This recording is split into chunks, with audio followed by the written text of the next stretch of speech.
ஓம் சாந்தி. 27/3/2025 காலை முரளி. முரளியின் சாரம். பாபா சொல்றார், இனிமையான குழந்தைகளே, படகோட்டி உங்களுடைய படகை கரையேற்ற வந்துள்ளார்.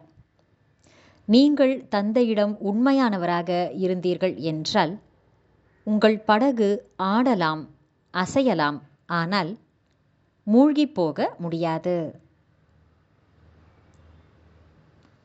கேள்வி: தந்தையின் நினைவு குழந்தைகளுக்கு நிலையாக இல்லாமல் இருப்பதற்கான முக்கியமான காரணம் என்ன? பதில்: சரீர உணர்வில் இருந்து நான் ஆத்மா நிராகாரமானவன் மற்றும் நமது தந்தையும் நிராகாரமானவர், அதாவது சரீரம் அற்றவர் ஆவார் என்பதை அவர்கள் மறந்துவிட்டார்கள். சாக்கார ரூபத்தில் இருக்கும் காரணத்தினால் சாக்கார ரூபத்தில் இருப்பவரின் நினைவு எளிதாக வந்துவிடுகிறது. ஆத்தும உணர்வுடையவராக ஆகி தன்னை புள்ளி என்று உணர்ந்து கொண்டு தந்தையை நினைவு செய்ய வேண்டும். இதில்தான் உழைப்பு அடங்கியுள்ளது. ஓம் சாந்தி.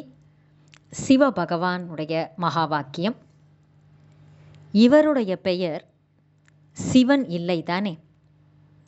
இவருடைய பெயர் பிரம்மா என்பதாகும்.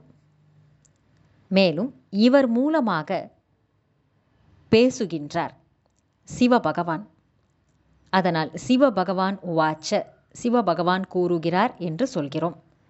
எந்த ஒரு மனிதனையோ அல்லது தேவதையையோ அல்லது சூட்சும வதனவாசிகளான பிரம்மா, விஷ்ணு, சங்கரரையோ பகவான் என்று கூறுவதில்லை என்பதை அநேக முறை அவர் நமக்கு புரிய வைத்துள்ளார். யாருக்கு சூட்சுமமான அல்லது ஸ்தூலமான சாக்கார உருவம் உள்ளதோ அவர்களை பகவான் என்று கூற முடியாது. எல்லையற்ற தந்தையைத்தான் பகவான் என்று கூறுகிறோம். பகவான் அல்லது கடவுள் யார் என்பது யாருக்குமே தெரியாது. எங்களுக்கு தெரியாது என்று கூறுகிறார்கள். உங்களிலும் கூட மிக குறைவானவர்கள்தான் சரியான முறையில் அவரை அறிந்துள்ளார்கள். ஹே பகவான், ஹே கடவுளே என்று ஆத்மா கூறுகிறது. இப்பொழுது ஆத்மாவோ புள்ளியாக உள்ளது. எனவே தந்தையும் புள்ளியாகத்தானே இருப்பார். இப்பொழுது தந்தை குழந்தைகளுக்கு அமர்ந்து புரிய வைக்கின்றார். நான் ஆத்மா எப்படி புள்ளியாக இருக்கிறேன் என்பது 30-35 வருடங்களாக புரியாமல் இருக்கும் குழந்தைகள் கூட பாபாவிடம் இருக்கிறார்கள். ஒரு சிலரோ நல்ல முறையில் புரிந்து வைத்துள்ளார்கள். தந்தையை நினைவு செய்கிறார்கள்.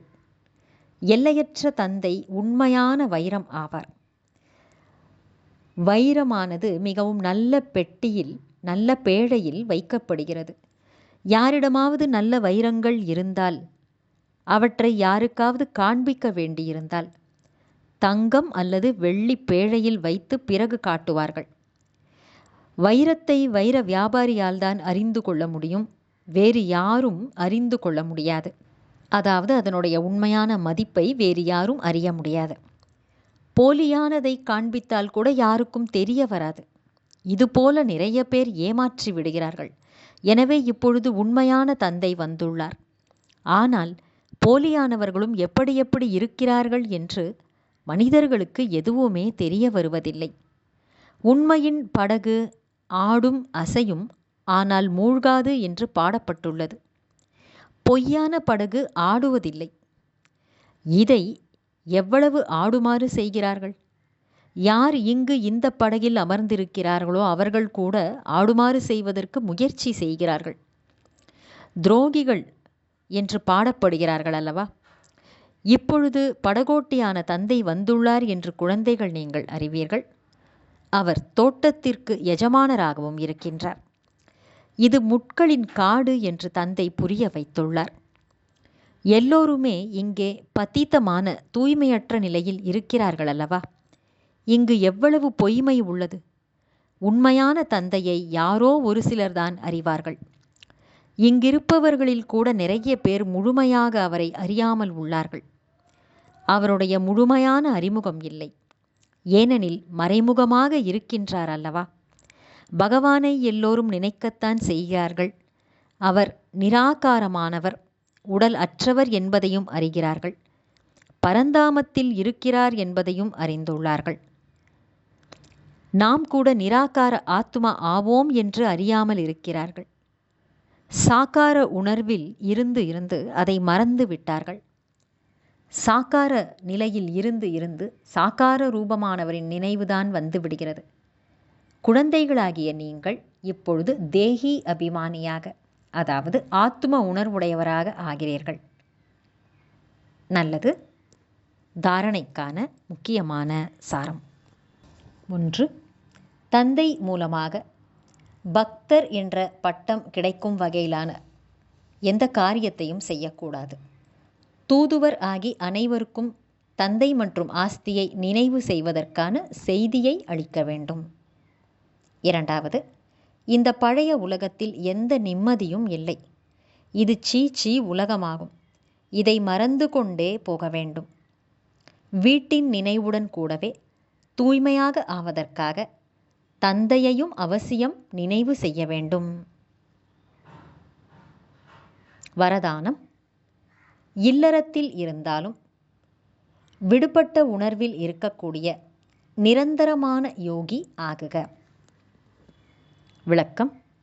நிரந்தர யோகி ஆவதற்கான எளிமையான வழிமுறை என்னவென்றால், இல்லறத்தில் இருந்தாலும் விடுபட்ட உள்ளுணர்வில் இருக்க வேண்டும். விடுபட்ட விருத்தி உள்ளுணர்வு என்றால் ஆன்மீக ரூபம் ஆகும். யார் ஆன்மீக ரூபத்தில் நிலைத்திருக்கிறார்களோ அவர்கள் சதா விடுபட்டவர்களாகவும் மற்றும் பாபாவிற்கு அன்பானவர்களாகவும் ஆகிறார்கள். என்ன செய்தாலும் சரி,